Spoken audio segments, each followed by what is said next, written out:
en toute décontraction sur un plateau télé, Rokhaya Diallo d'être à l'origine de la mort des journalistes de Moi, je Charlie pense, Hebdo. madame, qu'au contraire, votre statut de femme, musulmane et noire, vous rend privilégiée. Ça vous permet de dire un certain nombre de choses qui, si moi, je les avais dites, notamment, je pense à ce que vous avez dit sur Charlie Hebdo et qui a entraîné, avec d'autres, la mort des 12 de Charlie. Ce que j'ai dit a entraîné la mort de quelqu'un ? Oui, ce que vous avez dit, lorsque vous avez fait une pétition en 2011. C'était pas une pétition, c'était un texte.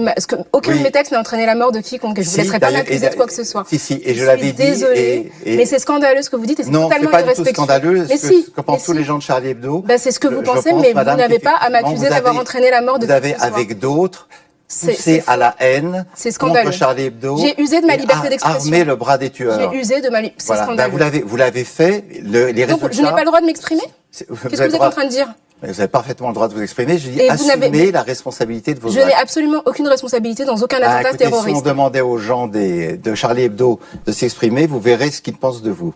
Écoutez, moi je trouve que vos propos sont scandaleux et vraiment indignes de la personne que vous prétendez être. Je n'ai jamais fait de procès, je n'ai jamais Donc voilà, ça c'est pour l'extrait. Une réaction du coup, Baron, peut-être ?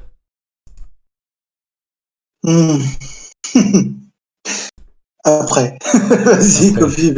Faut que tu digères le truc. Kofi ? Ah, franchement, je suis dans le même état, je suis choqué. Et encore une fois... Je suis choqué, je suis outré.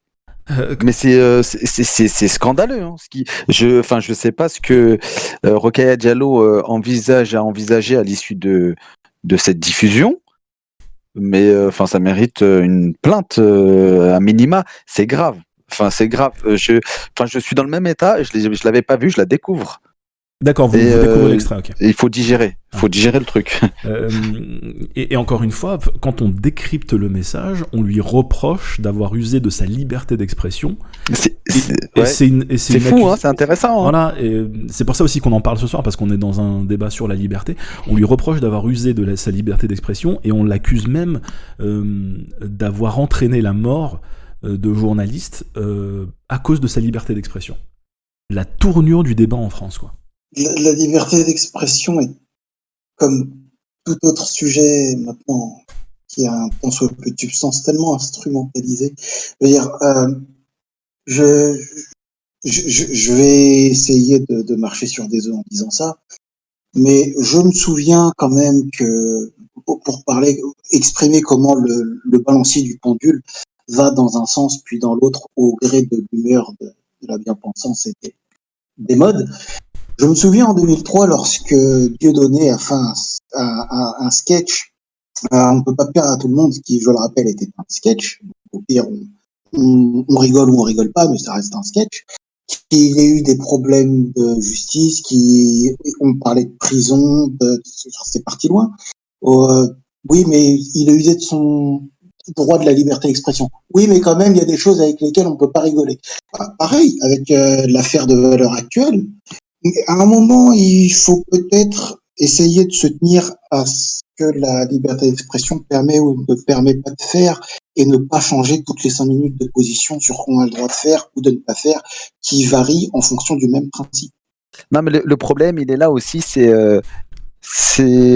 finalement, on a l'impression de tous parler de la même chose, mais on parle pas de la même chose. La sémantique est importante et quand on parle de liberté d'expression, encore une fois, ça serait intéressant, moi je pense, de faire cette étude-là et de demander sur un panel de personnes qu'est-ce que la liberté d'expression.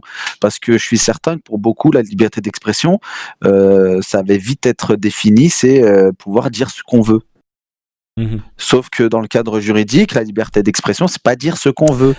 On peut pas appeler à la haine. Alors j'ai le texte. Hein, la liberté d'expression est définie par la Déclaration universelle des droits de l'homme de 1948 qui dispose que, j'ouvre la citation, tout individu a droit à la liberté d'opinion et d'expression, ce qui implique le droit de ne pas être inquiété pour ses opinions et celui de chercher, de recevoir et de répandre sans considération de frontières les informations et les idées par quelque moyen d'expression que ce soit.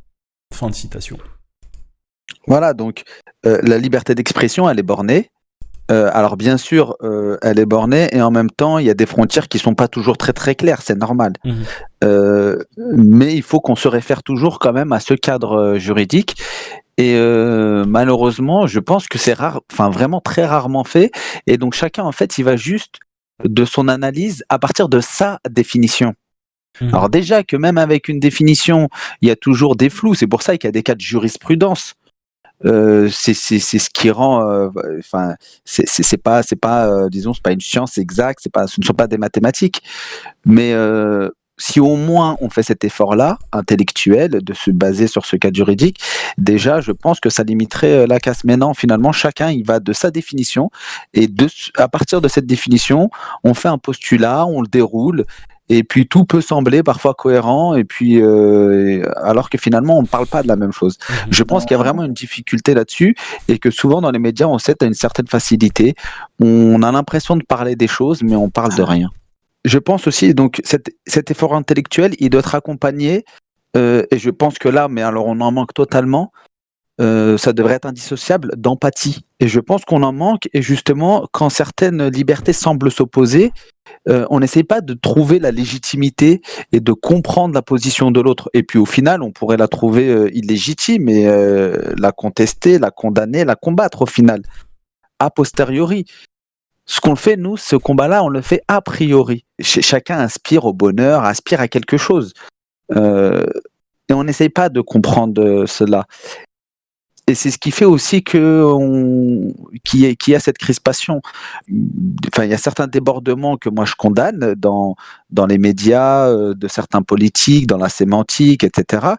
Mais je peux comprendre la difficulté, enfin les inquiétudes de certains. Justement, avant l'émission, on en parlait. Cette crainte pour la liberté d'expression, moi, je la comprends. Il faut que tout le monde puisse la comprendre, même si quelqu'un se sent heurté parce qu'il a été attaqué dans une autre mesure, parce qu'il est de telle religion ou autre. Il y a une vraie problématique. Dans certains pays,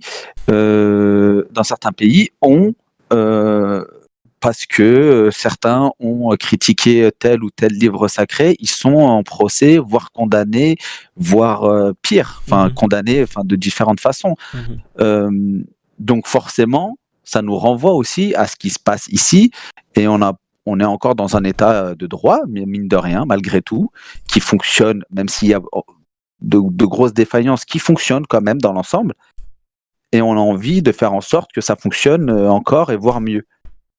Cet effort intellectuel et cette empathie, elles sont indispensables, et je pense qu'on en manque cruellement.